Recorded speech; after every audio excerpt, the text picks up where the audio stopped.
Welcome back to the Stolen Stitch, Stitchery Files. If you're just joining us, this is a cozy crochet-along mystery series where we blend storytelling with crafting. Each episode unravels thrilling tales while we crochet beautiful squares for our project. So grab your yarn, your hook, and settle in. It's time for another creative adventure. Last time in Willow Haven Stitchery, we learned about Margaret Jensen, the heart of the stitchery, and her welcoming haven for crafters. We met Willow Haven's regulars, including Mrs. Talbot, who surprised everyone with a revelation. The legendary Willow Haven pattern was missing from the archives. The mystery began to unfold as clues pointed to someone tampering with the design itself. What could they be hiding? Let's pick up where we left off and follow the threads further. Mrs. Talbot's hands trembled as she clutched the stack of papers. Her lips pressed into a thin line, but it didn't stop the slight shake in her voice. "It's gone," she whispered. The shop was silent, save for the distant sound of a teaspoon clinking against china. Margaret Jensen set her cup down with deliberate slowness, her expression unreadable. "Are you sure?" Margaret asked, though she already knew the answer. Mrs. Talbot nodded. "I've checked twice. The book is still there, but the pattern, the pages, they're gone." I glanced around the shop. Mrs. Patel had set down her yarn, her usual steady hands now still. Mr. Green had frozen mid-stitch, his latest sock forgotten in his lap. The stitchery was rarely this quiet. Even on slow days, the click of needles, the rustling of pages, the soft hum of conversation filled the space like the rhythm of a familiar song. But now it felt different, unsettled. Before we get too deep into this mystery, let's set up our second square. Today, we're working with Half Double Crochet, or HDC, using the HDC Foundation Row. If you've never tried the HDC Foundation Row before, don't worry. You can always check out my tutorial on the HDC Foundation Row for a detailed step-by-step guide. It's a fantastic technique for achieving a stretchier, cleaner edge. For those who are ready, let's dive in. Start with a slip knot and chain 3 chains.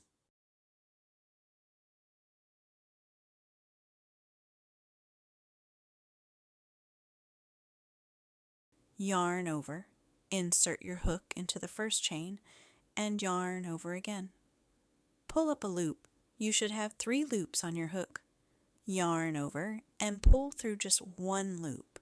This step creates the foundation base. Then yarn over 1 final time and pull through all 3 loops to complete the stitch. From here, yarn over again and look at the top of your work. You'll notice a small V shape at the base of the first stitch you just made. Insert your hook into that V, yarn over, and pull up a loop. You should see 3 loops on your hook again.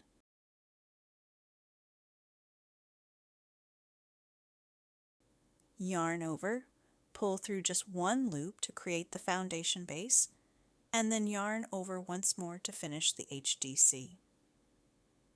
Continue this process across the row, working into the top V of each previous stitch. Take your time. It might feel different at first, but practice makes perfect. And while you're working, let's figure out who had access to the archives. Margaret stood and smoothed her apron, her movements precise. "All right, let's not jump to conclusions yet. Mrs. Talbot, when was the last time you had the pattern in your hands?" 2 days ago." Mrs. Talbot ran a hand over her forehead. "I was checking over a few designs for the spring fair submission, making sure the final version was properly cataloged. It was there. I put it back myself." "And yesterday," Margaret pressed. Mrs. Talbot hesitated. "I didn't check. I was busy with the new lacework shipment. I assumed that it was safe. I finished for her. And it should have been. Margaret's eyes flicked toward the back room. Let's check the archive cabinet. Mr. Green exhaled through his nose and muttered, I don't like this. Mrs. Patel gathered up her yarn, stuffing it into her project bag. Neither do I. How's your foundation row coming along? If you're finding the stitches tight, try loosening your grip and keeping your hands relaxed. The key is to find a smooth rhythm as you work into the V of each stitch. HDC is such a satisfying stitch. It's tall enough to give your work some height, but still dense enough to feel sturdy and warm. Keep going, and we'll start row 1 shortly. Margaret led the way to the back room, her steps brisk. The rest of us followed, an unspoken tension in the air. The archive cabinet stood in the far corner, a sturdy wooden piece that had been there for decades. The brass lock gleamed under the soft shop lights. Still locked? Margaret asked. Mrs. Talbot nodded, fishing the key from the front pocket of her apron. Her hands still shook as she turned the lock and pulled the cabinet open. Everything inside looked perfectly in place. Rows of carefully labeled binders, neatly arranged by year, and yet something wasn't right. Margaret reached for the Willow Haven pattern binder, pulling it free. It felt lighter than it should. She opened it and gasped. The pages were there, but the pattern, the original handwritten notes, were gone. No, Mrs. Talbot whispered, flipping through the empty sheets. No, no, no. I exchanged a glance with Mrs. Patel. Who else has been back here? Margaret ran a hand over the binder's cover. This doesn't make sense. Why take the notes and leave the rest? Mrs. Patel stood, crossing her arms.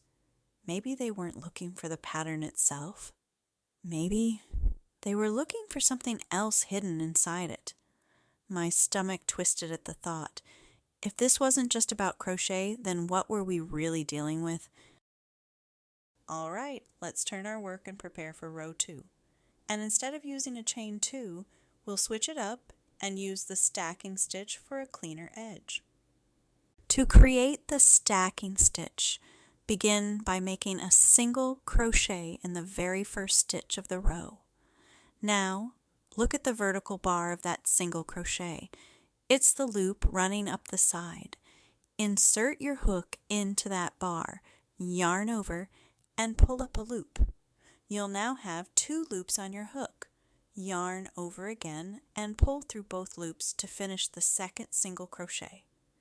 This creates a stacked stitch that blends seamlessly into your row, giving you a neat and polished edge. From here, continue working half double crochet stitches across the row, keeping your tension steady. I'll check back in with you as the story unfolds. Margaret stood by the counter, her fingers resting lightly on the surface of the register. Her calm demeanor was strained, like a thread pulled too tight. The archives are usually locked, she said, glancing at Mrs. Talbot, and yet here we are. Mrs. Talbot fidgeted with the hem of her apron. The key is kept in the small drawer near the register. I haven't touched it since I last checked the pattern 2 days ago. I looked toward the register, my mind replaying the past few days.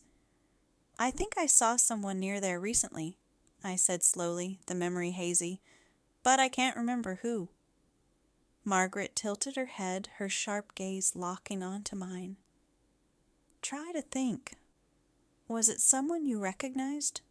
Not sure, I admitted, frustration bubbling up. I wasn't paying much attention. The room fell silent for a moment, the soft click of knitting needles from Mrs. Patel breaking the stillness. Then, with a small sigh, Mrs. Patel cleared her throat. There was someone here yesterday, she said. Someone I didn't recognize. Margaret's gaze shifted to her. And you didn't think to mention this earlier? Mrs. Patel shrugged, her lips pressing into a thin line. Didn't seem important at the time. How are things going with your rows? You're doing amazing. Keep going until you reach row 14. Remember to keep your tension steady and take breaks if you need them. Each stitch brings us closer to the finished square. Mr. Green shifted in his seat, his knitting needles still in hand. He hesitated, his gaze flicking toward the floor before he spoke. I borrowed a book from the archives last week, he said, his voice low, but the pattern was there then. I'm sure of it. Margaret's lips pressed into a thin line. Borrowing isn't exactly encouraged, Mr. Green. I wasn't going to keep it, he said defensively. I needed some inspiration for a project, and like I said, the pattern was there when I took the book. I swear. Mrs. Patel raised an eyebrow. Convenient. I glanced toward the register again, my curiosity growing. Does the logbook show anything? Margaret opened the register drawer, pulling out a worn, leather-bound book. She flipped through its pages, her expression unreadable. There was a purchase yesterday, she said after a moment. Paid in cash, no name recorded. The air in the shop felt heavier. Margaret set the logbook down with deliberate care. It seems we have more questions than answers. Margaret closed the logbook, her fingers lingering on its worn edges. Someone has answers, she said, her voice quiet but firm, and we're going to find out who. Her words hung in the air like the notes of an unfinished song. The back room always felt colder than the rest of the stitchery, as if the temperature dropped with the whisper of old yarn and forgotten projects. The air carried a faint scent of lavender polish, mingling with the musty smell of fabric archives long untouched. Margaret moved with purpose, her footsteps a sharp contrast to the hesitant shuffle of the rest of us. The sturdy archive cabinet stood at the far end of the room, flanked by shelves stacked high with binders, fabric swatches, and a few faded boxes of sewing notions. I lingered behind, my eyes scanning the floor as we stepped in. That's when I noticed it, a small scrap of crochet crumpled near the leg of a chair. It wasn't there earlier. Wait, I said, bending down to pick it up. What's this? Mrs. Talbot stepped closer, her sharp intake of breath giving her away before she even spoke. It's a practice piece, she said, running her fingers over the uneven stitches. Someone was testing something. A stitch, maybe. Margaret took the piece from Mrs. Talbot's hands, holding it up to the light. Her brow furrowed, the lines on her face deepening as she studied it. It's familiar, she murmured. I've seen this stitch before, but I can't place it. I leaned in, trying to make sense of the uneven rows and the curious texture of the yarn. Is it one of ours? No, Margaret said firmly. She crossed the room to the scrap yarn basket, pulling it forward with a sharp tug. Her hands rummaged through the assortment of leftover skeins, holding up colors to compare. This doesn't match anything we stock. Mrs. Patel folded her arms, her gaze narrowing. So, whoever took the pattern brought their own yarn? Margaret straightened, the swatch still in her hands. Whoever took the pattern, she said, her voice quiet but deliberate. They weren't just taking notes. They were working on something. We all exchanged uneasy glances, the weight of her words settling over us like an unfinished stitch waiting to be completed. The missing pattern wasn't just gone. It was in someone's hands, taking shape in ways we couldn't yet understand. The pale lavender yarn of the swatch stood out against the rustic tones of the back room, its presence almost ghostly. And for the first time, I wondered if the mystery was larger than just a pattern. pattern. The back room was still, the air heavy with an unspoken unease. The cabinet stood open, its brass lock glinting faintly under the overhead light. The lightweight binder had already been discovered in segment 1, its empty pages a stark reminder of the missing notes. But Margaret wasn't ready to stop searching. "We've overlooked something," she said, her tone resolute. "If the pattern notes are gone, there might still be a clue nearby." Mrs. Patel followed her with a skeptical hum, while Mr. Green lingered by the doorway, his knitting needles clutched tightly in his hands. Margaret crouched beside the cabinet, her fingers brushing against the surrounding shelves. She pulled out a small box labeled Willow Haven Submissions, Archive Drafts. It was coated in a thin layer of dust. As Margaret opened the box, I caught the faint scent again. Lavender, soft and floral, but underscored by something metallic and cold. "There it is again," I said, wrinkling my nose. "That smell. Lavender and metal?" Mrs. Talbot frowned, leaning closer to the open binder still resting on the table. "It's coming from the binder, too," she said softly. "How is that possible? We've had it here for years." Margaret paused, holding the box just above the open binder. "Whatever they were doing with the pattern," she murmured, "they left something behind." Mrs. Patel stepped forward, her hands reaching for the binder's spine. She paused mid-reach, squinting at the edge. "Wait, there's something here," she said, pointing to a faint residue smeared along the corner. Margaret leaned in, her brow furrowed. She carefully dabbed the residue with a piece of scrap fabric. Again, the faintest lavender hue appeared against the light. "This," she said, holding it up for everyone to see. "This wasn't here before, and it's not from anything we stock in the shop." Mrs. Patel narrowed her eyes. "Could it have come from the Swatch, that lavender-colored yarn?"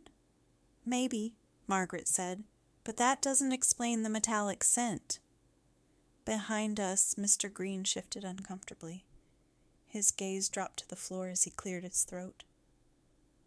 I copied part of the pattern once," he admitted, his voice barely above a whisper. "A year ago, for a project I was working on, but I swear I didn't take anything this time."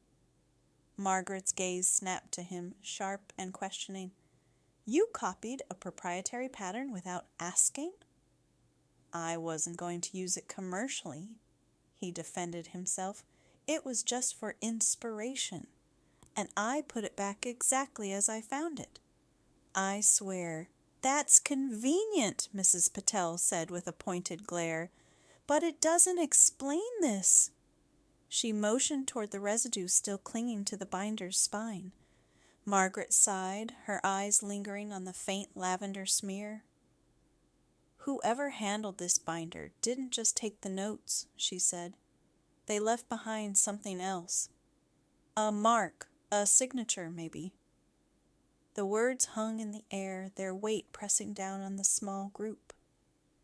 If this wasn't just about stealing a pattern, then what was it about? The faint scent of lavender mingled with the metallic undertones, and I couldn't help but wonder, what were we really dealing with? Margaret sat at the counter, the register logbook open before her, the worn leather cover folded back on itself, revealing pages filled with neat, looping handwriting and scattered ink smudges. She flipped through it with practiced precision, her expression sharpening with each turn of the page. "Here," she said finally, her finger pausing over a faint mark in the margin. "Someone wrote a name here, just barely." We gathered around, our curiosity palpable. The ink was smudged, like it had been brushed before it had time to dry, but the letters were still readable. C. Oaks. At that moment, Mrs. Hendricks appeared in the doorway, smoothing her apron and glancing at the group. "What's going on?" she asked, her tone breezy but curious. Mrs. Patel shot her a glance. "You've missed quite a bit." Mrs. Hendricks shrugged, her smile faint. "Blame the tea. Now, who's this C. Oakes?" Mrs. Talbot's hand flew to her mouth, her eyes widening. "C. Oakes?" she whispered, her voice trembling. "I know that name." Margaret glanced at her sharply. "You do?" Mrs. Talbot nodded, her gaze distant, as if pulling the memory from the recesses of her mind. "It was years ago, back when we first started working on the Willow Haven pattern series. There was a disagreement about credit." "What kind of disagreement?" I asked, my stomach already twisting. Mrs. Talbot hesitated, her hands wringing nervously. "They claimed part of the design was theirs, that we'd used one of their stitch motifs without permission. But it wasn't true. Margaret—" "I remember," Margaret cut in, her voice cold and sharp. "They were trying to stake a claim on something they had no right to, and now it seems they're back." The air in the shop seemed to grow heavier. Mrs. Patel crossed her arms, her expression as steely as ever. "If they're back in town, this isn't a coincidence," she said. "They must have been watching, waiting." Margaret leaned back in her chair, her lips pressed into a thin line. "That pattern meant everything to them," she said quietly, "to the point where they couldn't let it go. If they've come back now, it's not just about the pattern anymore. It's about revenge." Mrs. Hendricks stepped closer, her brows furrowing as she looked between the logbook and Margaret. "That doesn't bode well," she murmured. "I remember how much trouble they caused last time." My stomach churned, the weight of their words settling like a stone. What was this really about? The pattern? Or something else entirely? Margaret closed the logbook gently, her movements careful, deliberate. "This just got a lot more dangerous," she said. "If C. Oakes is involved, we're not just dealing with a mystery anymore. We're dealing with unfinished business." Her words hung in the air, heavy and foreboding, and for the first time I wondered, what had we truly gotten ourselves into? Margaret stood by the register, the faint light casting sharp shadows across her face. She tapped her fingers against the counter, her expression thoughtful. "If C. Oakes is involved, they're not working alone. Someone in town must know something." Mrs. Talbot set her knitting bag on the counter with a determined nod. "I'll check the old records. If there's any mention of them, it'll be in the archives at the community center." "Good," Margaret said. She turned to Mrs. Hendricks, who was frowning slightly, deep in thought. "And you, Mrs. Hendricks, you were around when we dealt with them last time. Do you remember anything else? Any details we might have missed?" Mrs. Hendricks pursed her lips and crossed her arms. "I'll need to think on it," she said slowly, "but there's bound to be something. Leave it to me." "Let's split up," Margaret continued, her tone resolute. "The sooner we piece this together, the better." As the others gathered their things and moved toward the front of the shop, I lingered in the back room. My gaze fell to the small, lavender-colored crochet swatch still resting on the table. Something about it felt wrong, unfinished. I picked it up, running my fingers over the uneven stitches. It was simple, almost too simple. And that's when I noticed it. A thread. At first, it seemed like a loose end, dangling from the corner of the swatch. But as I pulled gently, it began to unravel, revealing a faint layer of stitching beneath. The room felt colder as the swatch unraveled, bit by bit. Beneath the top layer of lavender yarn was something else entirely. A different color, a different pattern. And then, there it was, the faint outline of a symbol stitched in deep crimson yarn, partially obscured by the lavender layer. It wasn't a motif I recognized. What were they trying to hide? I whispered, the question hanging in the stillness of the back room. The shop was quiet again, but my mind was racing. The swatch in my hands wasn't just a clue, it was a message, and whoever left it knew we'd find it. If this was about the pattern, what else were they hiding? As we finish this row of our HDC square, it's becoming clear. This story is far from over. Each stitch we make seems to reveal another clue, another thread in the tangled web we're unraveling. And yet, there's something comforting about this rhythm, isn't there? Amidst the mystery, our hooks guide us, one stitch at a time. So what's next? Well, we're taking our crochet up a level, literally with double crochet, but don't be fooled. While the stitches might get taller, so do the stakes. Trust me, the twists ahead will keep you on your toes. And while you ponder the possibilities, take a moment to admire what you've created today. These stitches are more than yarn. They're part of a story, a piece of something bigger waiting to unfold. For now, take pride in your progress and let the mystery linger just a bit longer. Until next time, happy crocheting and keep your eyes and hooks sharp. Who knows what the next twist in the tale might bring?